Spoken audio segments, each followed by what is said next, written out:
Welcome back to EFD, where today we're taking one last look at the January window by breaking down 10 shock transfers that no one predicted. Let's go. 10. Chris Wood. Since their Saudi takeover, Newcastle have been linked with hundreds of players. One name we didn't expect to see head northeast, however, was Chris Wood. Aubameyang, Duvan Zapata and even Napoli's Victor Osimhen were just a selection of stars tipped to join the Magpies last month, as the rumours fluctuated from the spectacular to the plain stupid. But Newcastle's hunt for a new forward was no joke, especially after an injury to Callum Wilson at the end of December left just Dwight Gale as their only recognised striker.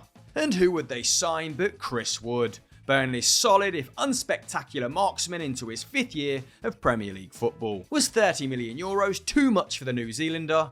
Without doubt. Should Newcastle care?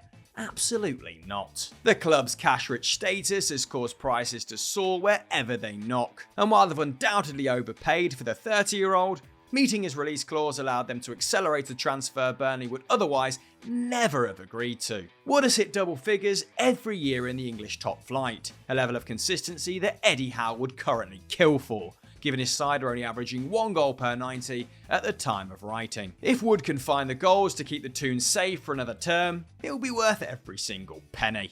9. Hans Wolf. After years of flirting with promotion, the Premier League now feels like a distant memory for Swansea. But the signing of Hans Wolf from Borussia Mönchengladbach serves as a reminder of the qualities that made the Swans so likeable in the past decade. Wolf is a 22-year-old attacking midfielder who's already commanded over €20 million in transfer fees, first signing with RB Leipzig from Red Bull Salzburg in July 2019, before joining Gladbach 18 months ago. But after just 5 goal involvements for De Forlan last term, the Austrian has played just 300 minutes in the current Bundesliga campaign. This caused him to look for game time elsewhere, though few expected the Liberty Stadium to be where he went next. Swansea are stuck in 19th in the Championship. However, their style of play has convinced Wolf to head to Wales. The Swans dominate possession more than any side in the English second tier, as well as completing the highest percentage of passes. It's just in the final third they're lacking, and if Wolf can provide this finishing touch, then this could be a perfect loan all round. 8. Krzysztof Piątek. One of the most predictable moves of the window was Juve pinching Dusan Vlahovic off of Fiorentina. In fairness to the Bianconeri, it's an inspired piece of business that shows the old status quo of Italian football is still alive and kicking, despite their recent decline. What was less obvious, however, was how Fiorentina would fill the Vlahovic-shaped hole left behind. Step forward Hertha Berlin's Krzysztof Piątek. Best remembered for an explosive 2018-19 that delivered 30 goals in all competitions for Genoa and AC Milan, the Polish forward has spent the years since tumbling back down to earth. After just 12 months, his dream move to the San Siro went haywire, and by January 2020, Piątek was on his way to Berlin for €24 million. But the Bundesliga wasn't particularly kind to the 26-year-old either, as 2 years later he'd only scored 12 times in the competition. That was despite averaging a solid, if unspectacular, 2.5 shots per 90 in Germany and testing the keeper with a respectable 40% of his efforts. Fiorentina will hope he can rediscover that form that took Serie A by storm all those years ago. But if they're hoping for an impact of Vlahovic proportions, Piątek might struggle. 7. David Neres.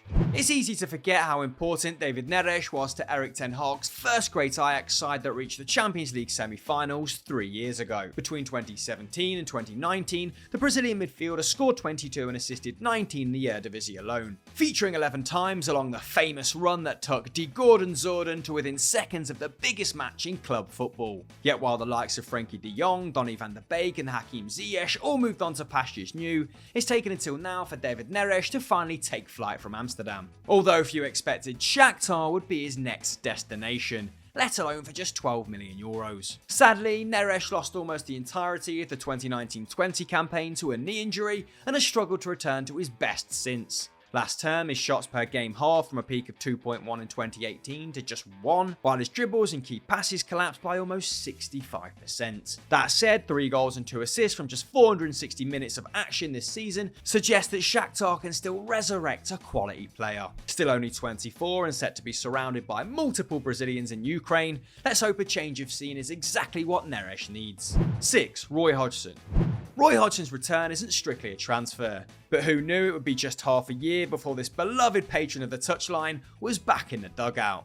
And let alone at Watford, one of the most volatile jobs in the business.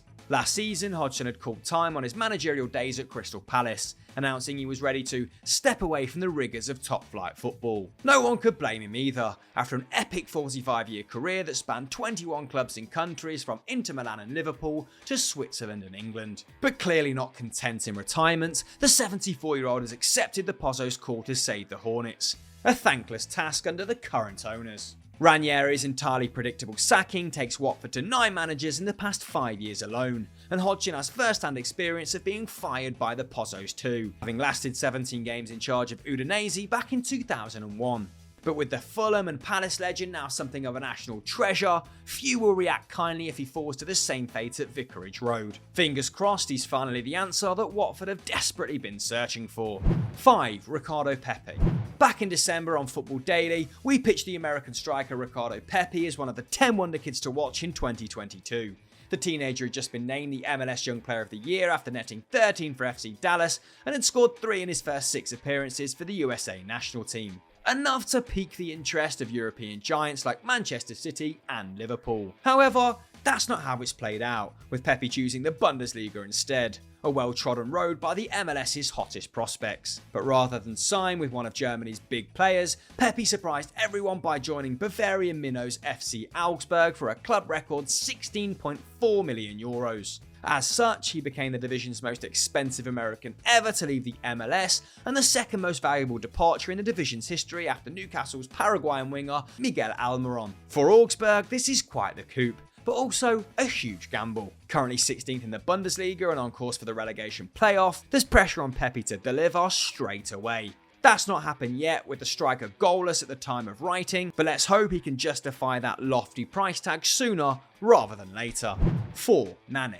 Serie A new boys Venezia had a busy January making additions to bolster their survival hopes. The capture of Mikel Cuisance from Bayern Munich for just €4 million was eye-catching in itself. And we imagine the Frenchman didn't envisage lining up next to Portuguese legend Nani. 35 years young, Nani has joined I Lagunari for free after enjoying a successful 3-year stint with Orlando City. Although he didn't win any silverware in Florida, Nani rolled back the years to score 28 and assist 16 in just 77 MLS appearances, twice earning a spot in the division's All-Star 11. Showing no signs of slowing down, last term the ex-Manchester United star continued to perform at a high level, racking up over 3 shots and 1.5 key passes per 90, while leading the lines for progressive carries, dribbles that advance the ball at least 5 yards towards the opposition's goal.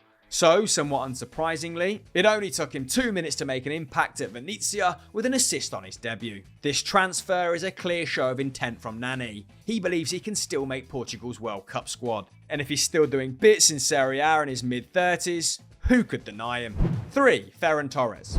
Considering the well-documented calamity which are Barcelona's finances, it was impossible at the start of the season to imagine the Blaugrana parting ways with €55 million for a player like Ferran Torres. Barcelona were supposed to be swimming in debts totaling €1.3 billion, with free transfers their only salvation.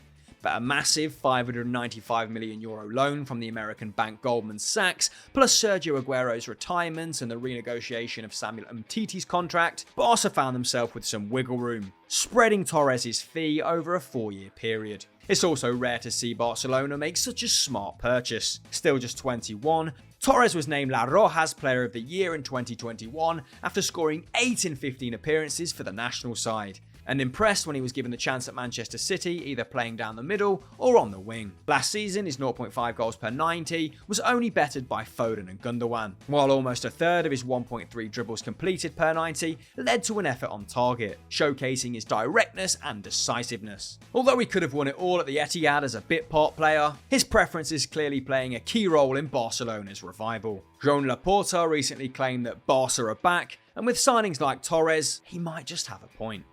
2. Wout Weghorst. Burnley managing to replace Chris Wood with Wout Weghorst is nothing short of genius. Having lost the New Zealand marksman to Newcastle, few imagine the Clarets would have been narrowing in on a player of Weghorst's calibre. Prior to his move to the Magpies, the Dutchman had been a huge success with Bundesliga outfit Wolfsburg, scoring every other game in the league across his 118 appearances. At 6'6", he cuts a considerable presence in the final third, and it probably won't surprise you to learn that all 59 of his Bundesliga goals came from inside the box. Put simply, he could be a match made in heaven with the cross-heavy and direct Sean Dyche. Still only 29, Weghorst's credentials had attracted the interest of Spurs, West Ham and Roma over the years. Meanwhile, it was widely reported that Burnley would move for a championship forward, after being linked with the likes of Lyndon Dykes, Kiefer Moore and Andy Carroll. But for just 14 million euros, they managed to land Weghorst. Cheaper, younger and arguably better than Wood. If Weghorst can keep Burnley in the Premier League, this could prove to be one of the best January transfers in recent history. 1. Christian Eriksen. It can't be understated just how remarkable it will be to see Christian Eriksen back on the pitch. His well-documented cardiac arrest during the Euros less than 8 months ago left him lucky to be alive, and it seemed impossible that his playing career would resume, especially after Eriksen was fitted with an implanted cardioverter defibrillator, known as an ICD. Which, by Italian law, led to the cancellation of his contract at Inter Milan. But that didn't stop Eriksen from pursuing opportunities outside of Italy, training with his hometown club at Dens, Swiss third-tier side FC Chiasso, and then latterly Ajax. Plus, there are footballers playing with ICDs too. Just take a look at Daley Blind. But this didn't mean that finding a new team for Eriksen would be easy. Step forward Brentford, a popular community-based club from West London, taking the Premier League by storm this season. The Bees have agreed a 6-month loan contract with a former Tottenham star, with the side's strong Danish contingent likely playing its part. It's an unlikely but perfect return to elite football for Eriksen, and a story that every fan can appreciate, no matter your allegiance. Fingers crossed this is just the start in the next phase of his career.